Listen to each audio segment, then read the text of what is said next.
The material for today's class was taken from a great video posted on the YouTube channel of The Economist. I highly recommend watching the vid. And I have one request for you as we proceed with the tasks which are going to require some participation on your part. For example, when you have to match words with definitions or come up with something like synonyms or opposites, please make sure to pause the video to give yourself time to think and later on proceed, okay? In order to comprehend the whole process, you definitely need to be familiar with three words: caucus, primary, and ballot. I will now give you a moment to read through the definitions and match the right one with one of these terms. The definitions are mixed on the right-hand side. I suggest that you stop the video, take a look at it, and try to match. Okay, so a caucus is a meeting of the members or leaders of a political party to choose candidates or to decide policy. While the primary, on the other hand, is an election in which people in a particular area vote to choose a candidate for a future important election. So please notice the difference. A caucus is not only aimed at choosing a candidate, while a primary is just that.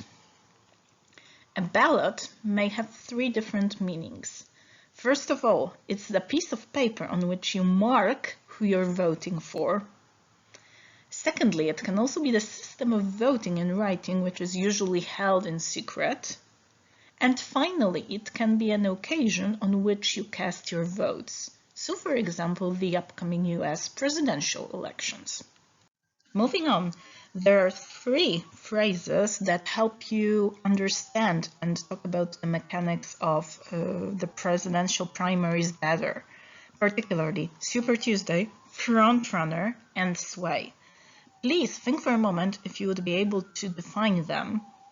Then you can check.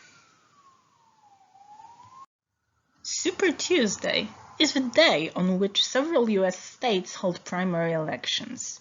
Did you know, by the way, that this year it already happened? It fell on the 3rd of March, so not long ago.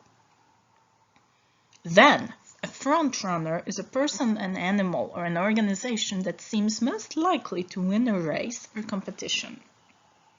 A synonym for that would be a top contender. Finally, sway means influence. One noteworthy aspect of the word sway is that it functions both as a verb and as a noun. Now, in order to give you some more context for these forms, and also to make you think for a moment, I'm going to provide first an example of sway used as a noun. How much sway do you think the US president has on the country's policy? How much sway? Sway as a noun? Think about this question for a moment, right? Secondly, sway as a verb. How do politicians try to sway voters? Any ideas here? Finally, sway as a verb in its past participle. Are you easily swayed by politicians' promises? Are you? Okay, then we have a ballot, which comes in many interesting collocations. So you, as a voter, may cast your ballot for a particular candidate.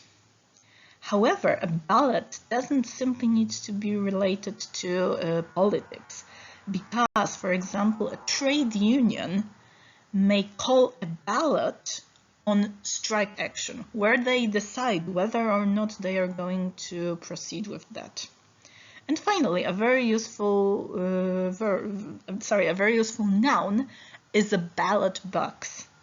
This is basically the container in which ballots are put on the election day. Okay, I thought that you would like this one. There are three idioms illustrated by pictures, and you have the meanings given. My question for you is, are you able to guess the idioms? The first one illustrated by the first two pictures, means the activity of discussing business with somebody using clever or secret methods in order to reach an agreement that suits you. What idiom is that? The second one means until you have done everything you can, or until something is completely finished despite difficulties or problems that came along the way. Which idiom has this meaning? Finally, the third idiom means available for anyone who is interested. What's the phrase here? There you go. So horse trading is the activity of discussing business with somebody using clever or secret methods in order to reach an agreement that suits you. Basically, we could also use a colloquial term, shady business, or shady activities for that. The second idiom is until the bitter end, often used in a situation when somebody has fought super hard in order to get something, and basically after that they can tell themselves that there's nothing else that they could have done.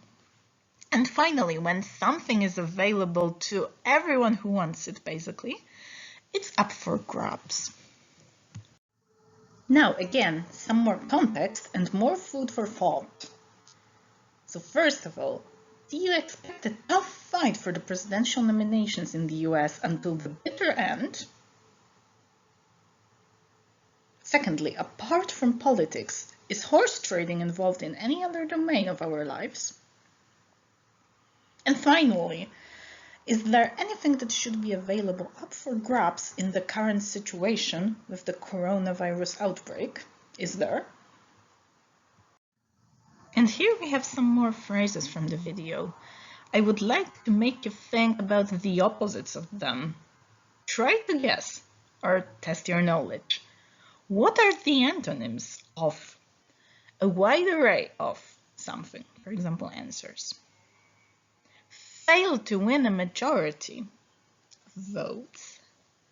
And convoluted, for example, voting process. What are the opposites? There you go. So the opposite of a wide array of something is a limited number of it, for example, votes, or few votes, few answers.